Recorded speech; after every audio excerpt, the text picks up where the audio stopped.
We are selling freedom. And if we can't sell freedom, we do indeed suck. Republicans let loose at their only debate for former Congressman Aaron Schock's seat. Tempers flared tonight as the three candidates tried to convince a crowd why they should be the next representative in Washington. Apparently, so did the profanity. Well, the election is only a week away. WCIA3's Capitol Bureau Chief Matt Porter live in our Capitol newsroom. So, Matt, they weren't holding back there, huh? No, not at all, Jennifer. Tonight's debate was a race to see who could prove to be more conservative, especially on social values. On the heels of last week's Supreme Court decision involving gay marriage, religion was a theme from all three. To me, it's biblical. Conservatism is biblical. The Constitution is not something that tells us how to run government.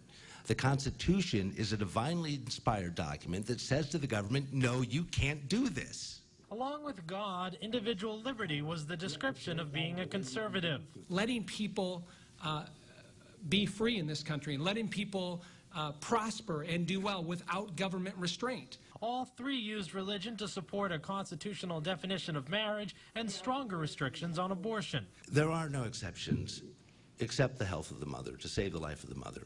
I think from conception till the natural death is something we need to protect in this country. Greens went so far as to consider banning abortion even if it kills the mother.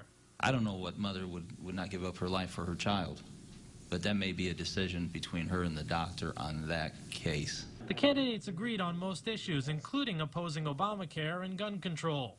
Instead, each tried to separate themselves with their backgrounds. Two of them outsiders. I'm a simple person. I bought my old farmhouse in 1987. I still live there. I have 6 children. They go to public school. And I'm not a career politician. I've worked and lived in the private sector. And one successful insider. At the fact that I've taken on leadership in Springfield, the Senate Republican leader, and been proud of that, that's been my track record. Well, LaHood is the odds-on favorite with endorsements from Governor Bruce Rauner and former Governor Jim Edgar.